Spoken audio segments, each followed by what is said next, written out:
Inaman ng palasyo si Baguio City Mayor Benjamin Magalong na pangalanan ang higit 60 mambabatas na umano'y kumikbak sa government projects.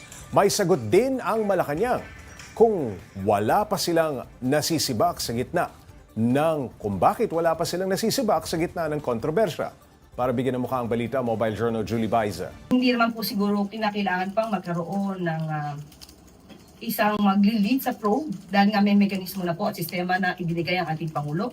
Kung ano man po ang meron siya, kung ito po ay kumpleto, maaari niya po ito maisumiti agad-agad sa ating Pangulo. Yan ang sagot ng palasyo sa suhestyon ni Baguio City Mayor Benjamin Magalong na magkaroon ng lead investigator sa palpak na flood control projects. Mainam daw kung isumiti na lamang ng alkalde sa Pangulo ang pangalan ng 67 kongresista na dawit umano sa anomalya. At mukhang sila ay identified na ni Mayor Magalong. Hindi pa po ba mas magandang maibigay na niya ang report na ito sa ating Pangulo? At kung kinakailangan maidemanda o makasuhan, nang may sapat na ebidensya, agad-agad na din po itong dapat gawin. Dumipensa rin ang Malacanang kung bakit tahimik at wala pang nasisibak sa pwesto sa gitna ng paglutang ng anomalya sa flood control projects. Kalulunsad lang naman daw ng sumbong sa Pangulo website at ngayon pa lang nangangalap ng ebidensya.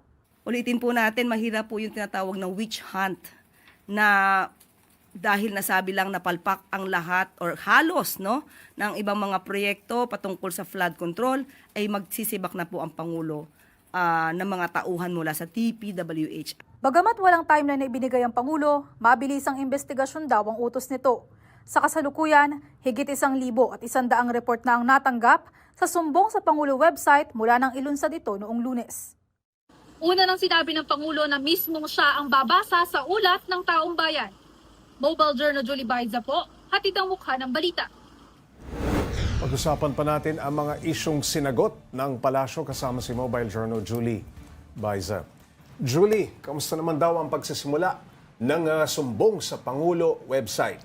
Paps, sa ngayon daw, more than 84,000 na yung views o bumisita doon sa sumbong ng Pangulo.ph, yan yung sumbong ng Pangulo website. 1,148 na reports yung natanggap ng Pangulo and more than 800 naman yung feedback. Ngayon, Paps, yung iba-iba kasi yung mga pwedeng ilagay dyan. So, pwedeng report, status ng flood control sa lugar ninyo. Pwede na naman maganda. Hindi naman kailangan lahat pagpupuna. Okay, ano yung karaniwang reklamo na natanggap nitong website na ito, Julie? Hindi pa dinidisclose ng palasyo, wala pa silang inuulat. Tinanong nga rin natin kanina kung ano yung mga nabasa ni PBBM. Kasi ang sabi niya, araw-araw, babasahin daw niya mismo yung mga ulat ng taong bayan. So, hinihingi natin sa palasyo. Pero gaya nga nabanggit ko kanina, Paps, hindi lang yan, hindi nga lang naman puro pagpupuna yung pwedeng ilagay. Pwede rin daw ilagay yung status na parang, itong specific project na ito, ongoing po yan. Ito po yung larawan, ito po yung picture na ito, matatapos na. So, may ganong variation siya. So, abangan natin paano i-compile kasi etong 1,148 na to, for sure, by now, nadagdagan na yan. Okay, Julie, dako tayo sa budget. Anong sagot ng palasyo sa pagpuna ng ilan kung bakit humingi ng confidential at intelligence funds ang Office of the President? Ang sabi kanina ni Undersecretary Castro, Pops J, ang Pangulo daw bilang Chief Executive, siya din naman daw yung Chief Architect ng ating national policy, national security at foreign policy. So, kinakailangan niya ng pondo, kinakailangan niya ng CIF. Ang isa pang ninote ng palasyo, hindi daw masama, Pops J, yung confidential funds. Ang masama daw, kung gagamitin yan sa hindi maganda, kung magiging gagamitin yan sa corruption. Wala naman siyang pinangalanan, wala namang pinapatamaan or binanggit na any pangalan kanina, Basta sinasabi niya, kung gagamitin ng isang tao sa corruption, masama ang confidential funds. Julie, anong paliwanag na hindi nag-allocate ng pondo para sa AKAP program?